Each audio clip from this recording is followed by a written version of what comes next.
morning, everyone. Thank you for joining today's coffee chat. We always enjoy seeing the community, and there's some repeat people, which means we have subject matters that are engaging and appropriate for our community's interest. And I'm very excited to welcome back Sheila Griffith. She has been on 3 of our coffee chats, and so it's a delight to have her back, especially this month. We all did the walk on Saturday with the Alzheimer's Association and Alzheimer's. And Sheila is the Vice President of Programs and Services at the Alzheimer's Association National Capital Area. And today we are demystifying Alzheimer's and dementia.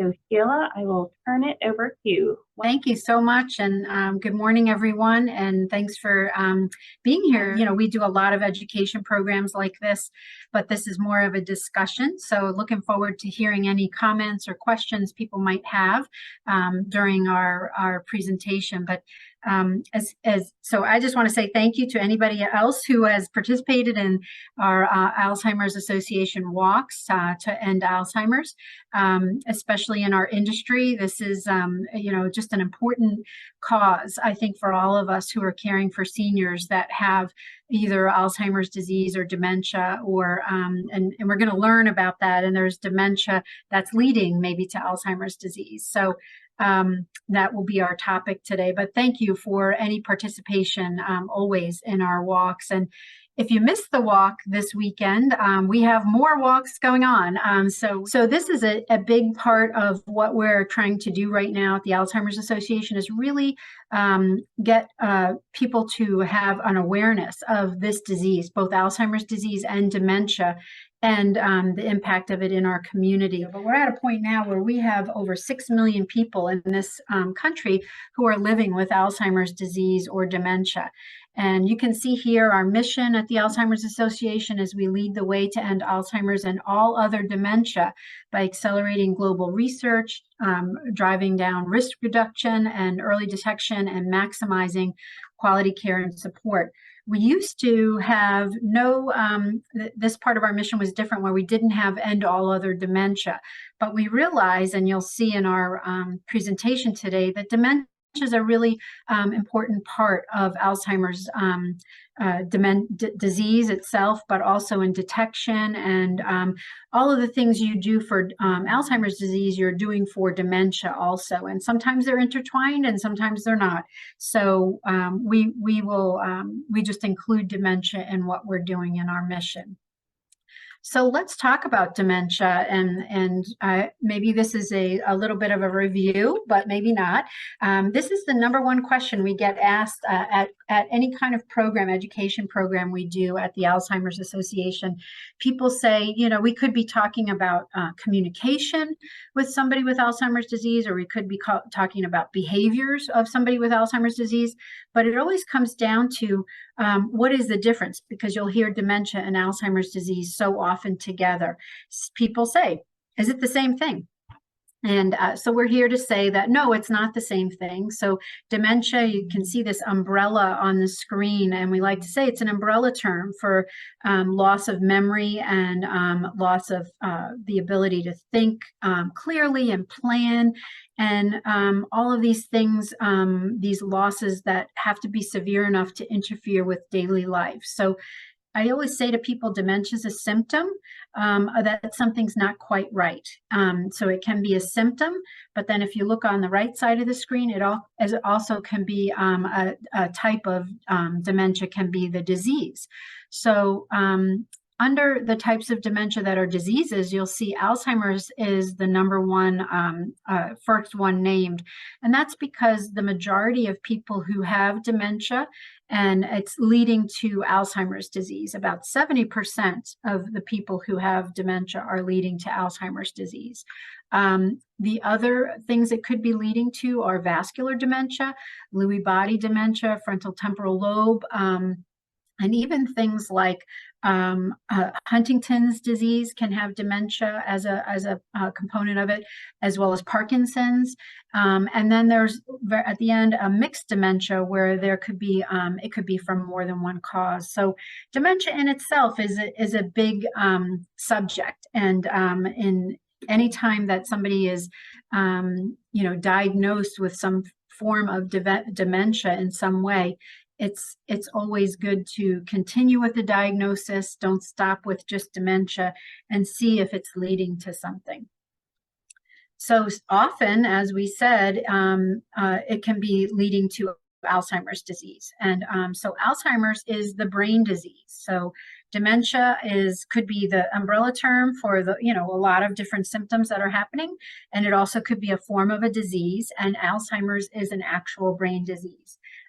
It's a progressive brain disease where symptoms gradually worsen. And so maybe if you've known somebody with Alzheimer's disease, you've seen how they progress through it. Some people progress very quickly, unfortunately.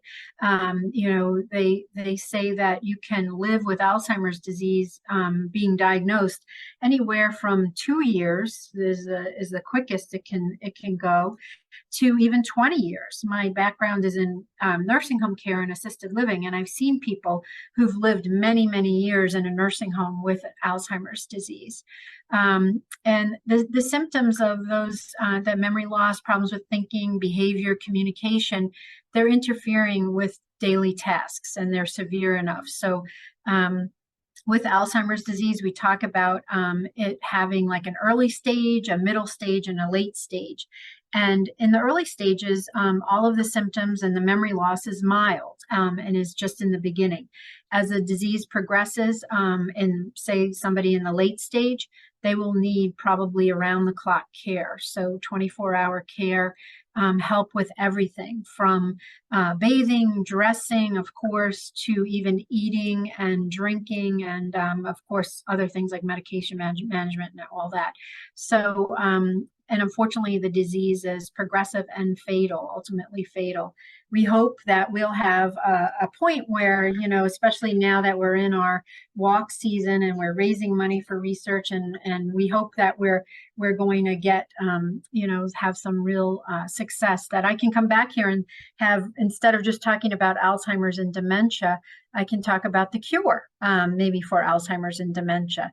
So a good question in the chat from Barbara. How can you tell what stage they are in? That's a great question. You really need to have a doctor's, opinion. And there are, if you've known somebody with dementia who's leading to something or having dementia symptoms, who's getting, I hope, checked out by not only their primary care physician, but a neurologist, they'll be able to tell what stage a person is in by the memory tests that they give you. So maybe a lot of us are familiar with that, where it could be a simple memory test, sometimes with a primary care physician, to a very involved memory test and with a neurologist or other specialists. There are also all sorts of PET scan, MRI they can do. Maybe we've known in the past with Alzheimer's disease, we used to say that we couldn't really diagnose this. We didn't really know if you had Alzheimer's disease until you passed, and there could be an autopsy of the brain, and that's when we really knew that there was Alzheimer's disease. That was the past. It's very different now. A neurologist can tell that, number one, you have the disease, and then number two, where you are in the stages. So in the early stages, you are still probably doing okay. You've noticed something's wrong, or your loved ones notice something's wrong.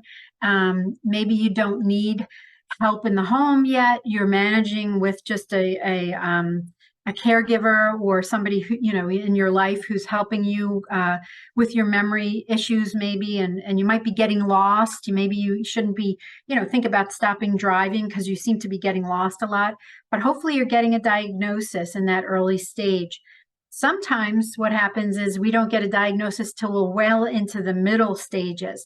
And that's when, we're really having trouble, and we really have put off getting a diagnosis. And everything, the memory loss and the problems we're having interfere with our daily life, and we do need much more help than we would have earlier. So, and then of course the late stage is when we're really not able to do anything for ourselves, and we're having trouble with everything, communication, behaviors, even eating. We're not able to do by ourselves. So that's kind of just a thumbnail of the early, middle, and late. Do the repeat test of brain scan and MRI and CT scans, are they still required? The tests are difficult for Alzheimer's to have these done. Yeah, I think that after a certain point, maybe not. For diagnosis, they are for sure required, to really, and one of the things we do at the Alzheimer's Association, or we try to promote, is getting an accurate diagnosis. So many times people will say, well, if I'm having a lot of these symptoms you've talked about, and I probably have dementia, why should I go for a diagnosis? I don't want this bad news. Well, it's like every other disease that we could possibly have. If we have maybe a persistent cough, or we have a lump in our breast, or, anything going on that could be the sign of some kind of disease, we should go get it checked out. It could be that it's not as much bad news as you think. Maybe there's something that could be done for us. Right now, and with all of those other things I talked about, having like a lump in your breast is a symptom, just like dementia is a symptom. Get checked out. Let's see what we can do, and hopefully we can have a good outcome. With Alzheimer's disease, although it's progressive, we hope that we can help manage the symptoms, and hope that the Alzheimer's Association, what we want to do is help you live with this disease. It's still heartbreaking. It's still fatal, unfortunately, and it's a very rough road, a rough journey. If you know somebody with Alzheimer's disease, you know that already. But we can offer a lot of help and support and resources in living with this disease. And I just want to say, I think organizations like Visiting Angels, you're a great example. So knowing that you should be maybe getting help with different activities of daily living, perhaps. Everybody can be at their optimal health if they take the right medications at the right time in the right dose. And sometimes when you have dementia or you've progressed to Alzheimer's disease, you forget. Did I take my meds today? I'm not even sure what day it is. This is a real cornerstone problem with Alzheimer's disease and dementia. So having companies like Visiting Angels, or any kind of assistance, even unpaid caregiving, is really necessary throughout the disease, because somebody who doesn't take the right medication at the right time in the right dose is probably not living optimally, even with whatever disease process they have. So we just advocate for getting that diagnosis. And even if there comes a time, when somebody with Alzheimer's disease, it's not good for their quality of life to go for maybe another MRI. Well, if you have the diagnosis already, maybe at that point you can say, okay, we don't need to go for another MRI. We know what the diagnosis is. There's other people who want to be much more maybe proactive and know how the disease is progressing. Many people are involved in clinical trials for new drugs for the disease and for other diseases. So that if you're in a clinical trial, often you have to go for this extra testing also. It can be difficult, but sometimes it's really worth it to be able to know more about the disease, or to maybe be fighting it in a way with a new clinical treatment that could benefit yourself or others. There's a time when, we shouldn't have any more colonoscopies, or we shouldn't have any more, mammograms. We get to an age where, even without Alzheimer's disease, those types of testing, how necessary is it? Yeah. So I think that's always a great thing to ask yourself, especially if you're a caregiver of somebody with Alzheimer's, knowing what the triggers are. And not having those triggers happen can really help everybody's quality of life. We have something else that we want to really make everybody aware of about Alzheimer's disease is that there's some populations that are at higher risk for this disease, and I'll talk about why. First of all, Black Americans are about twice as likely to develop Alzheimer's or another dementia, and Hispanic Americans are about 1.5 times as likely. And also the last population is women. So almost 2/3 of Americans living with Alzheimer's are women. So this sometimes surprises people. And I just want to pause for a moment to just talk about one of the things we hear all the time is, well, why is this that Black Americans are twice as likely, Hispanic Americans about 1.5 times, and women much more likely than men? And there are a lot of different reasons. And I can say that with communities of color, sometimes there are higher incidences of other types of disease process that could be contributing to this higher risk for Alzheimer's. So for example, if there's a higher risk of diabetes in a particular community or ethnicity, if there is a higher incidence of, high cholesterol, high blood pressure, those types of diseases can really lead to many other diseases. So if we don't take care of ourselves and don't keep our diabetes in check, or our blood pressure, or our, anything that's happening to us, then it could increase our risk of Alzheimer's disease. And what science is saying is that these communities, for various reasons, maybe even one of them is, health equity or health inequity, not having the resources to be able to take care of the diabetes in a very efficient manner, or manage it efficiently, say, for example, could be leading certain communities to higher incidences of not only the diabetes not being controlled well, but then leading to things like Alzheimer's disease or dementia. What about the 2/3 of women living with Alzheimer's? People used to say, well, it must be because women live longer than men. And nowadays, research and science is telling us that actually men are starting to live now longer than ever before. And it's really not the greater population of women at a later age. It's more about the biology of women. So it's something that we're really studying heavily in our research that is sponsored by the Alzheimer's Association, is why are these things happening? Why are these populations at higher risk? So stay tuned. More information really needs to come from that. And so I hope maybe I'll come back with a program talking about exactly what we can do for these populations. And actually, I should say, I don't have to come back. There are things, just making people aware. So if I'm anybody from the Black community, Hispanic communities, or a woman, I need to be more aware of these issues if I'm in any of these communities. And by being more aware, it's bringing it to your doctor's attention. You've just been told that if you have diabetes that is not well controlled, really focus on getting that controlled with your doctor, because it could lead to something like Alzheimer's disease or dementia later down the road. So that's just something to know awareness-wise. And let's talk about, I'm going to see if I can get rid of my controls here, hide floating controls. So the impact of Alzheimer's on families is something I also want to really bring to everybody's attention.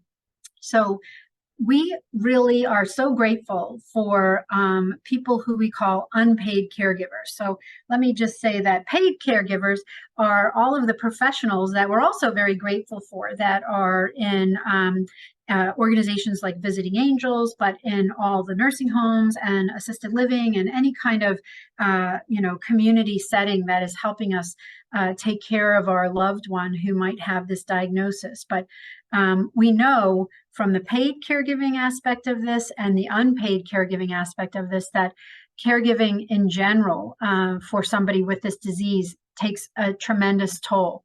And it takes a tremendous toll on the whole family. not just the one person or the people who are the caregiver, the designated caregiver. It's the whole family of the person with the disease. And if you look at some of these statistics, approximately 2/3 of caregivers are women. And if you think about the factor that I just said earlier, so 2/3 of caregivers are women, and also 2/3 of women or women are more likely than men to get this disease. So women are the caregivers, and they're also more likely. So how is that going to work for us long term? It really won't. It won't work very well long term, as this, and because we do predict that this disease is going to increase over time and not decrease. So 6 million people, over 6 million people diagnosed now, and that number is predicted to double by the year 2050, mid-century. So we're really looking at a lot more people being diagnosed in the future. But also over 1/3 of dementia caregivers are daughters. Maybe we knew that already. So that's a role that a lot of adult daughters step into. 83% of the help provided to older adults in the United States comes from family members, friends, or other unpaid caregivers. And this is valued at $271 billion. So one thing I've told audiences before is that if you think about how many people are living with dementia or Alzheimer's disease in our community, in our country, so it's a little over 6 million. And most of those people, we're talking like 70% or more of the people in our community with Alzheimer's disease are living at home. They're not living in a community, an assisted living or a nursing home or continuing care retirement community. That's about 30 to 40% of the people with Alzheimer's are living in a supervised community like that. Most people, the majority, are living in the community with their families. And so it's this unpaid caregiving is just really taking its toll on families and costing families a lot. And it's something that we hope with the Alzheimer's Association in our country that we can see a change in that, an improvement of that in the future. This other, oh yes. Yeah, sorry, there are a couple more questions. Oh, good. Paso Christian, does the MRI diagnose the changes in the brain to accurately and definitively diagnose if it is Alzheimer's, or is it more assessed by symptoms, or is it a combination of tests and symptoms? I think it's a combination of tests and symptoms. That's a great question. They're going to, the testing is progressive in itself, depending on your neurologist who you see. They will, I've been told that many neurologists can just tell by the memory testing they do, that they can see that this is really the dementia and the problems with the memory and thinking that you're experiencing, or that I'm experiencing if I'm seeing my neurologist, really puts me on the path to Alzheimer's disease. They can see that, fairly quickly, usually.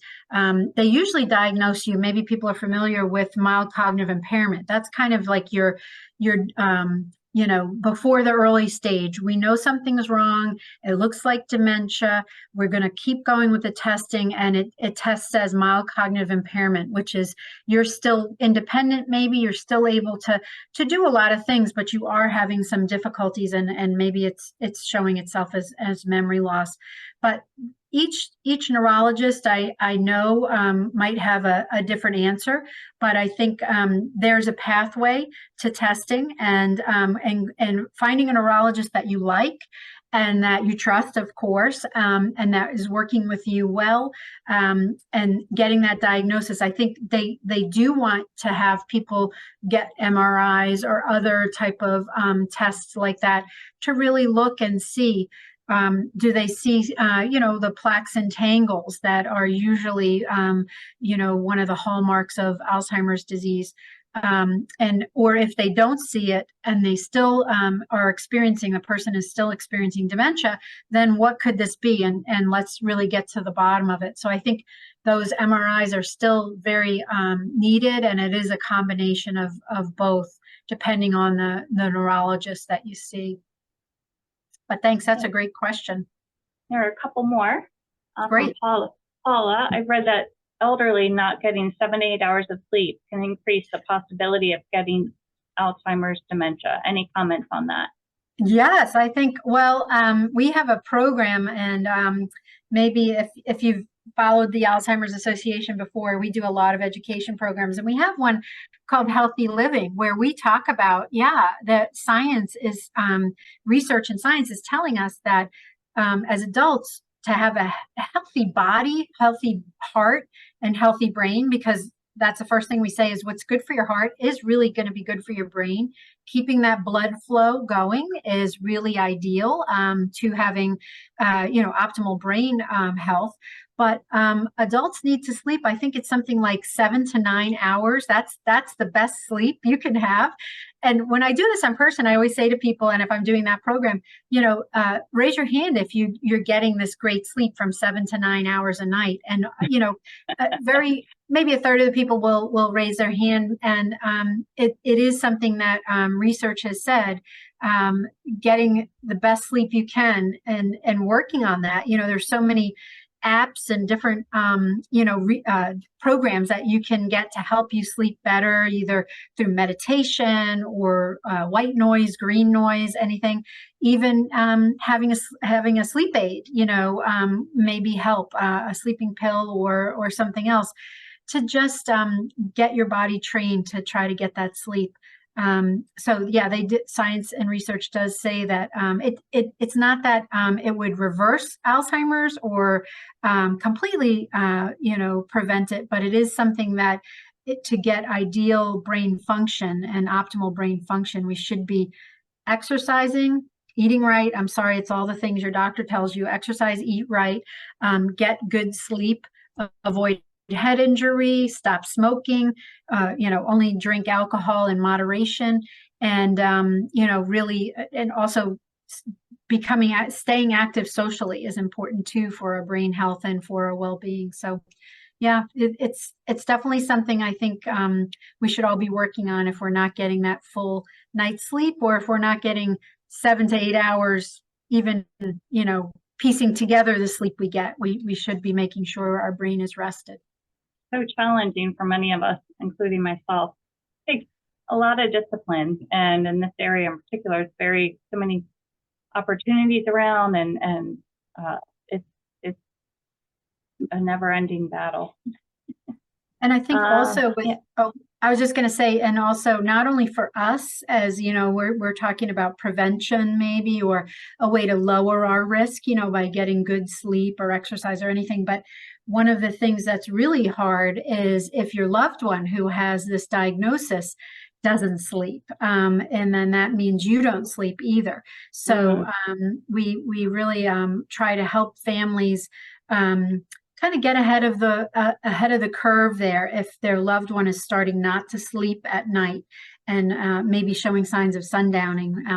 We want to really not let that go, and not let it so that their days and nights are reversed. And Right. There's a lot you can do behaviorally with that. So yeah, a lot of our caregivers are there just so the household caregiver can get some rest. It is key. So important. So there's another question from Joanne. How does Alzheimer's cause death other than forgetting to eat? I guess you could say critical than just forgetting to eat. It's actually the swallowing mechanism goes, and it's everything that is controlled by the brainstem, which is the swallowing mechanism, breathing, all of those things start to, it's basically a deterioration of the brain. And so wherever it starts, somewhere in the brain where I've noticed, maybe if I'm getting Alzheimer's or developing symptoms, problems with memory and thinking and planning, like we said, I'm getting lost more often. But that's how the disease is progressing in my brain. It actually is different for everyone. So even though maybe Karen, you and I are the same age, and maybe we were diagnosed on the same day, but you're able to stay a little more independent than I am. You're still able to maybe drive or, get through Costco shopping and get yourself home without getting lost or disoriented. And I haven't been able to do that for a long time. That's how individual this disease can be. And when I said earlier, it can be, upon diagnosis, a person can progress and it can take anywhere from 2 years to 20 years. And that's, and I think the average is around 8 years, 2 to 8 years. And that kind of says it all, is that, I might need help with eating. I don't get the actual, I'm holding the fork and putting the food in my mouth. You sit there with me, and there's, I know everybody at Visiting Angels knows there's a technique called feeding. You can actually have somebody come to the home, or the spouse or caregiver might have to do just helping feed like you would a child, maybe, or feeding with me. You keep me feeding myself, but you can't just leave me on my own, because I'll get up and wander away. And so that's the forgetting to eat, maybe, but I can still swallow. But eventually at end stage, I won't be able to swallow anymore. And it's a question of, am I getting a feeding tube? Is that my wish, or is that what I want? Or am I not getting a feeding tube? And then, maybe I need to get onto hospice and have some palliative care at that point. So it's a heartbreaking disease to think about that. The most basic functions of our brain, we're losing that, where it's deteriorating to the point where we've lost that function is heartbreaking. Is it hereditary? It seems to show in very intelligent people. We have in various programs that we hold, where we talk about the risk. What are the risk factors? Now, I talked about people at high risk in the Black community and the Hispanic community, and women in general. We should all be considered high risk because of different issues. But also, and there's something else. If you have a family history, so just like a family history of any other disease, like heart disease or cancer, if you have close relatives, either parents, siblings, even aunt, uncle, grandmother, that have had a history of Alzheimer's disease, maybe if it was a grandparent, they were never even diagnosed, but some of the things we're talking about today, you remember seeing in a grandparent, and that probably was Alzheimer's or some sort of dementia, which we just ignored and didn't really get a diagnosis for. Well, you might be at higher risk. So we do say, if you've had a family history, just like every other disease process, bring that to your doctor's attention and red flag that. And a lot of times they'll ask you that too, is what is your family history of all these diseases, especially Alzheimer's, same as Alzheimer's, dementia. Another thing that puts us at high risk is our age.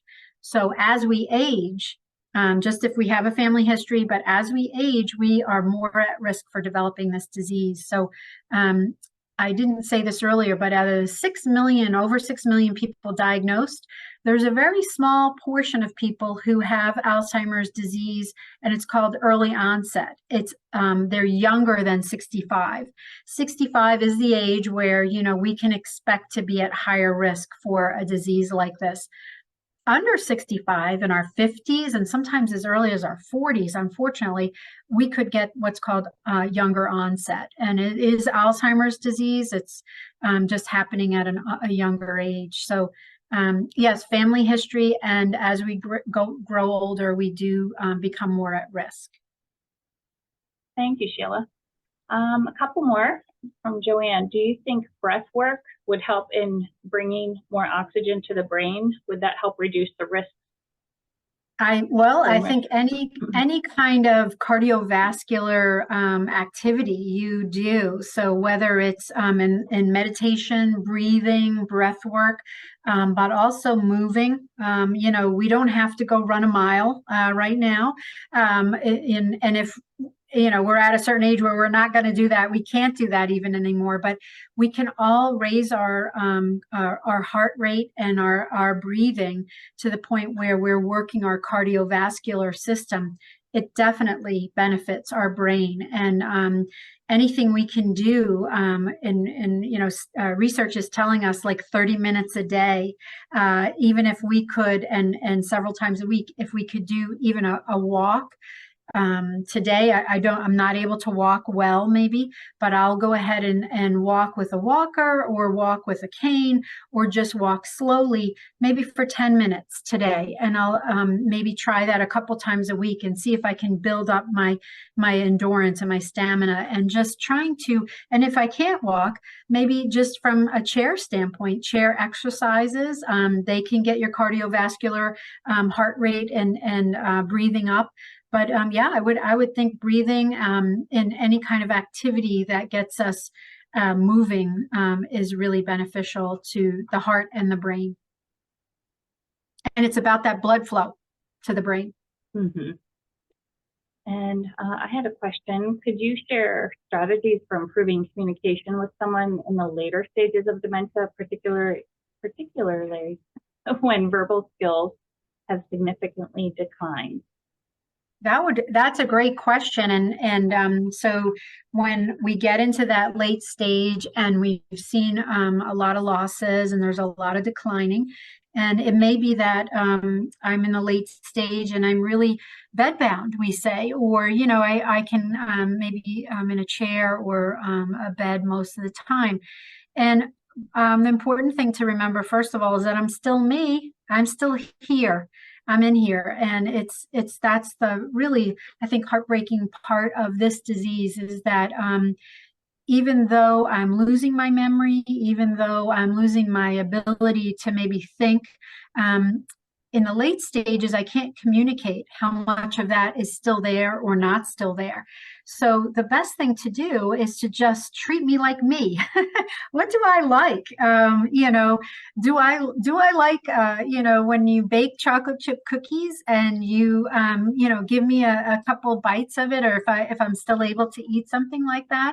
I like the smell of chocolate chip cookies. Who doesn't? And so knowing that, you want to make, kind of those smells that I really like. It doesn't have to be like you have to bake every day for the person, but it doesn't hurt. And it could be just simply different smells of just oils, or, even just smells of leaves, smells of spring, smells of summer, smells of fall. I can't get out anymore, maybe, but you can bring leaves into me. You can maybe bring my chair over to the window and I can just smell, the smells of the season, perhaps. But think about those five senses when I'm in this end stage and I'm not able to really communicate or do anything for myself. So I can, let's take it for granted. I can still see, I can still hear, I can still smell, I can still taste. Maybe I can't eat everything the way I used to. I might have a pureed diet, but maybe I can still taste salt or sugar, or, whatever it is, or ice cream. That ice cream, don't you think, if you care for somebody with Alzheimer's disease, ice cream and French fries are like that cures anything for everyone, any person, exactly. Either one of those. So think about that. But the five senses, I can still listen to music. One thing I always think of, we talk about in different programs, is like, if you're a parent and you're suffering from this disease, and boy, having one of my children or a loved one of mine reading to me, even reading poetry, reading the newspaper, reading a good book, just hearing your voice, as my loved one can really, I used to have maybe grand things had to happen in my life to make me happy. In that end stage, my world really shrinks, and I don't need grand gestures anymore, but I do need, that still human companionship. Touch is another of the five senses. If maybe I was never a hugger, but that I like when you hold my hand, and that I like when you just put lotion on my hands, and we do this, or even if you just sit close to me, very, very close to me, so that I can feel you there. That those things really help in the end stages of Alzheimer's disease. On that thought, with the rubbing lotion on their hands, do they have a sense of routine? Does that offer comfort, or is there a sense of time off? That's a great question. I don't think I've ever had that question before. And I would say, in my experience caring for people with Alzheimer's disease and dementia, I think routine is somewhat important to people. You know, it could be more important to a certain type of person who really maybe was a morning person their whole life, that they feel comfortable maybe having you get them up. You know, maybe they still like to get dressed. My grandmother, she didn't have Alzheimer's, but she ended up with vascular dementia. She had several strokes at the end of her life and had vascular dementia at the end. But she always wore pantyhose, high heels, and dresses her whole life. And you know, she ended up, you know, we didn't do the pantyhose anymore, but you know, she still liked to sometimes have a dress, and she had comfortable slippers that had a little bit of a heel, and that's what she was comfortable in. She felt like herself, you know. So I think if maybe that's the key to it. If routine for me helps me feel like myself, then yeah, I think we should continue the routine.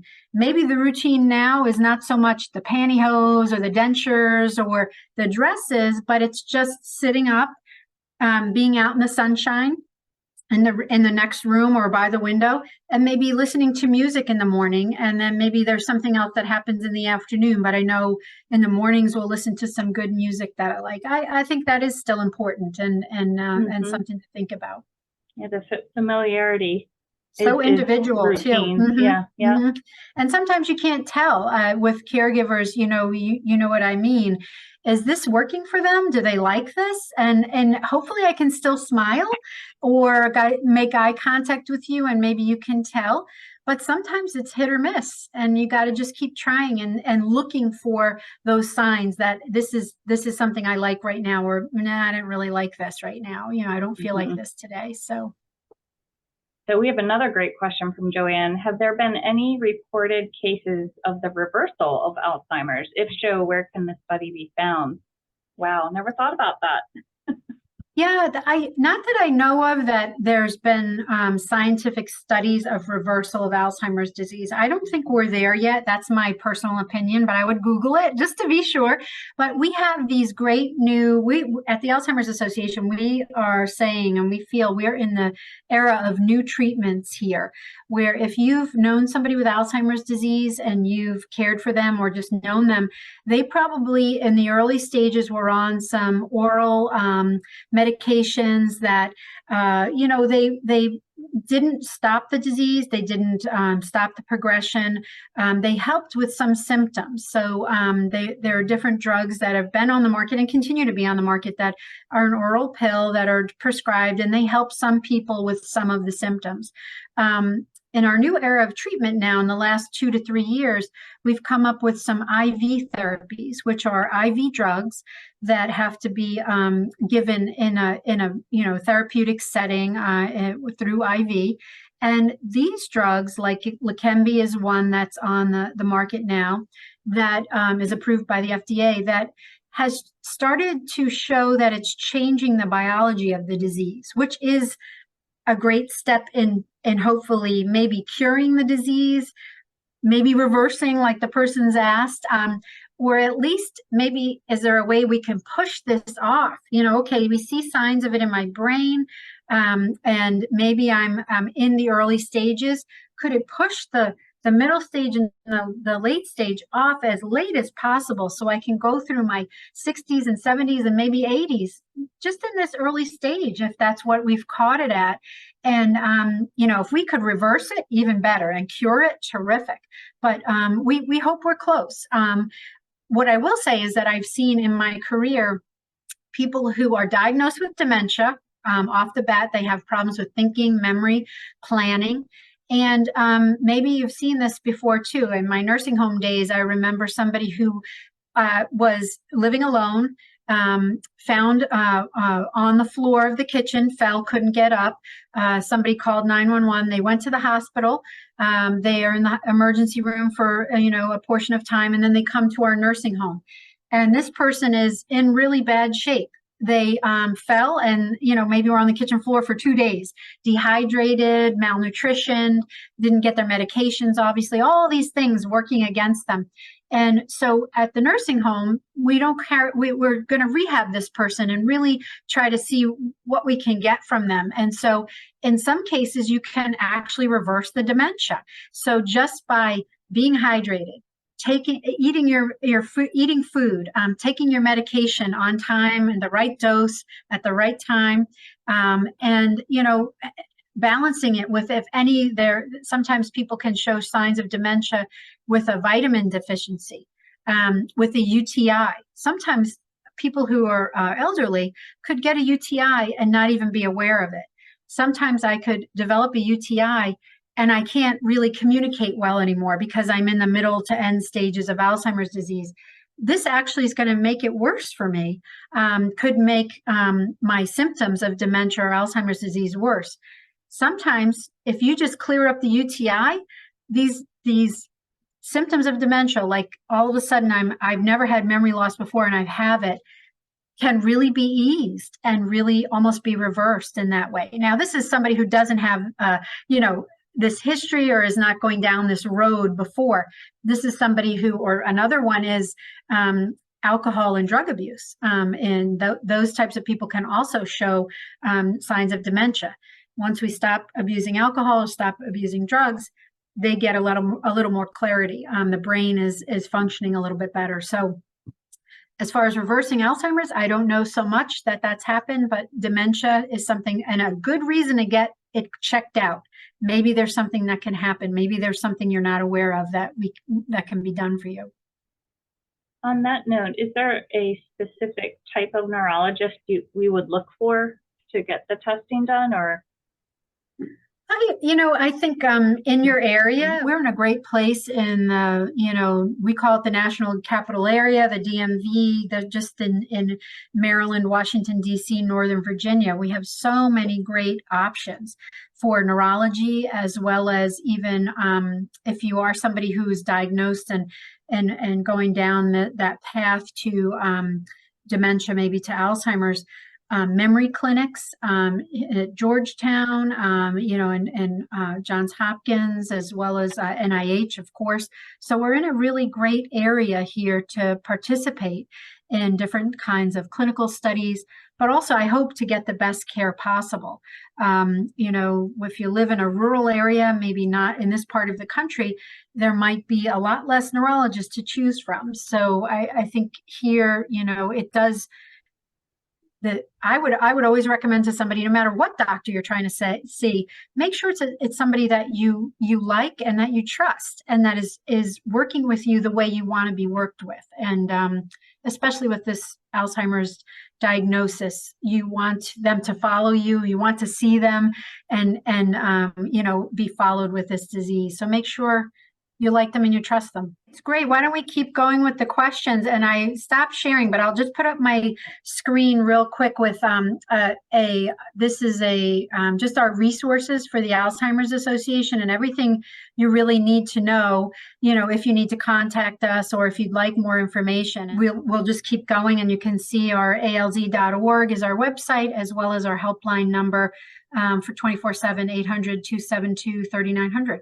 So Dexter wrote, what's the latest advancement in Alzheimer's research that you've seen? How might they impact the care and treatment of individuals with the condition? Well, I think what I talked about earlier, the IV therapy drugs, that's the biggest news for Alzheimer's disease research and, search for the cure. So these drugs are what we really have been hoping for a long time, to be able to show a change in the disease biology versus just on the surface trying to manage symptoms and not really changing the progression. This is what we really hope for and are having great I hope success in the near future.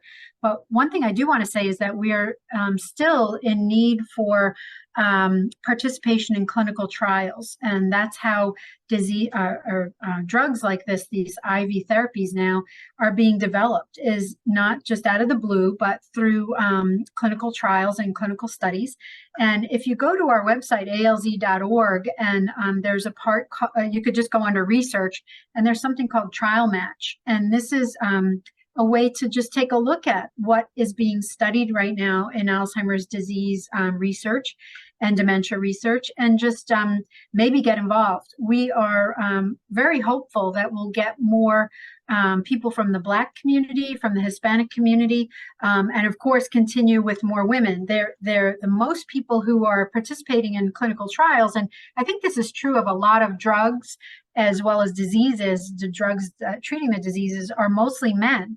So it would be nice to get more people who are have a higher risk of this disease involved in our clinical studies, just to be sure that the whole thing we talked about earlier about women having maybe something in their biology that makes them have a higher risk for this disease.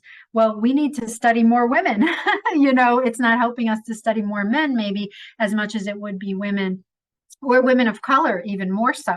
So and that's what we really hope to see as far as what we can learn about the disease and what's new about the disease. But I would definitely point you to our website under research, and you'll see what's happening right now.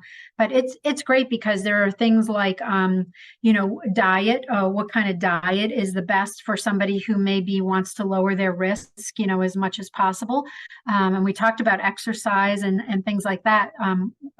Research has shown can help lower the risk of a lot of different diseases, but this brain disease as well.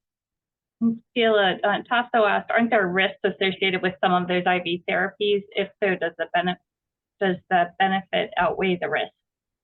Oh, there's definitely risks to these drugs. I guess every drug, right? I think sometimes it's so frustrating to see a commercial for maybe something like eczema or something else that you want to treat.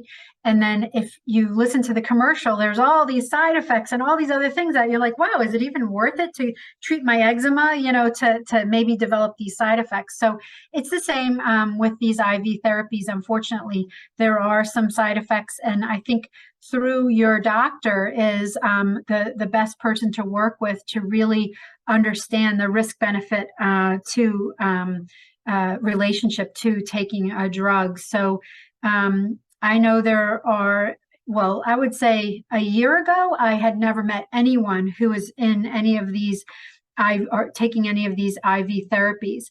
Now, a year later, I know, a handful, more than 5 people in my travels in the community who have told me that they are taking the Leqembi, for instance, as an IV therapy. The jury's still out, but I think as far as understanding, would the risks be worth it to me? I would want to have some really serious conversations with my doctor and learn more about the drug. And even now, there's people who started a year ago, or how are they doing? What have they learned so far? There's a lot that they're learning as we go with people who are trying these drugs. And speaking with that, Sheila, I guess, I hear the conversation about doing these clinical trials. I would think, I've heard that there's some type of genetic test to see if you even have the gene in your system. I don't think I'd want to, my mother has Alzheimer's, and I think it might have been in my great-grandmother. My other 2 grandmothers passed away earlier, so I don't know. I never saw any signs of it. But my great-grandmother lasted, quite a while, and she definitely was some dementia there. But I would be a little bit concerned. My mother has it, and I'm thinking, okay, do I need to go get tested the gene? There would have to be something in my system to maybe want me to participate in these trials, because definitely risk being involved. What are your thoughts about that? Or anybody else have any comments? And I guess I'm wondering about the drug part of it. I know my mother is on Namenda and Aricept, which seems to be the most common drug. I don't know, as she progresses, actually she goes back to the doctors here in November for an appointment. And that's why I was asking about the testing and stuff for her. You know, we know she has Alzheimer's. We just can't quite figure out exactly what stage, with mid to maybe, I don't think she's later, but maybe mid. But having that brain scan done and getting in that tube with the MRI, I mean, it's frightful for them. And I don't want to put her in a traumatic stress situation, you know, where she has that. But all It could be these a trigger. yeah, all these things consideration, those are things that I'm thinking about. Okay, I wouldn't mind if I could be part of the testing, but I don't want to be a guinea pig either. You know what I mean? Putting stuff in my system. If there's no reason to be, you know, I don't know. I'd have to read up on the clinical trials. Maybe there's prerequisites. And then is an amenda and those type of things, you know, something to think about. Those are just going through my thoughts. Well, I'll just say the Aricept and Namenda, those are the drugs that I was talking about earlier that have been on the market for a while and are used to treat the symptoms. And they are, and I'm glad you're bringing this up, Barbara, because they're really only good if we can catch the person in the early stages, starting drugs like Aricept and Namenda. Same goes for these new IV therapies. You're not going to be eligible for the IV therapy if you're in the middle to late stage. And that's where your doctor is going to really have to, you know, come up with where a person is in the stage. There's going to be, if you wanted to be in a clinical test or clinical trials, you know, there probably would be more testing for the person. So if you know, it sounds like maybe, you know, if you're in the early stages, you're still managing pretty well. Maybe you remember that part. Maybe, you know, I'm in the early stages and I'm in denial and I'm covering up, you know, some of the symptoms, and you don't even know, as my, you know, adult child or spouse, you may think something's a little odd, but you don't really know. And sometimes I'm not diagnosed till I'm in the middle stage and I'm not even eligible for some of these drugs, even Namenda and Aricept. So the earlier the better. But yeah, that I think somebody who is able to make a decision that they want to be in a clinical trial or they want to take an IV therapy drug that may have side effects, if they're competent enough to really say they want to do it, then I would do it. But that in the middle stage is when competency really comes into question as well. So are they making the decision, or are you as their caregiver or their power of attorney making the decision? And it may be that the doctor doesn't even give you the decision if the person is that close, you know, in the middle to later stage, that they're maybe their competency is in question. But I want to say also about the genes that we talked about first, Barbara. There's two types of genes, risk genes and deterministic genes. And those risk genes are what you're talking about. You can go for genetic therapy and they can tell you a lot about what genes and what diseases might be, you know, in hereditary in your genes. But there are, that's only a small portion of who gets Alzheimer's disease is people who have the risk gene.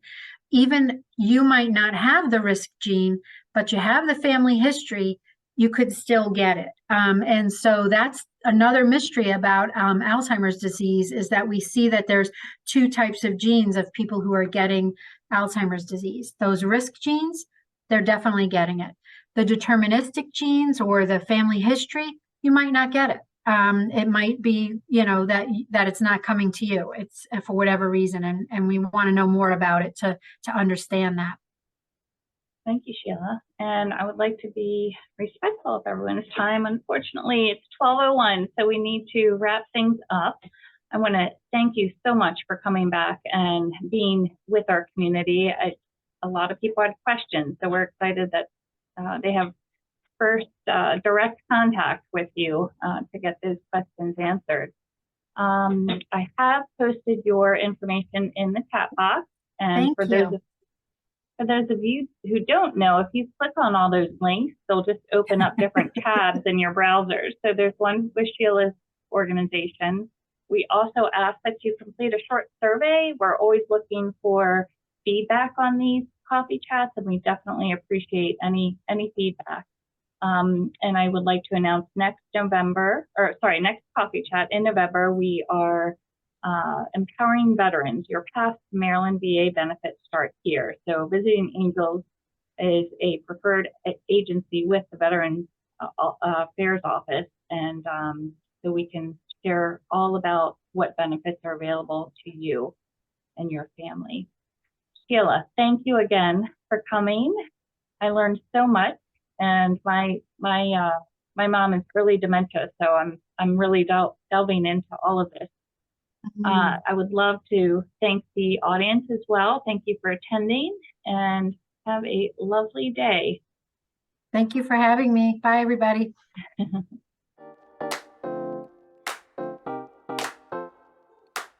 At Visiting Angels, we're committed to enriching the lives of elders and their significant others. Our monthly coffee chat sessions aim to make your lives easier and better by providing quality information from our expert panelists. We're here to elevate your quality of life, offer practical wisdom, and ensure you have access to valuable insights. See you again next third Wednesday of the month.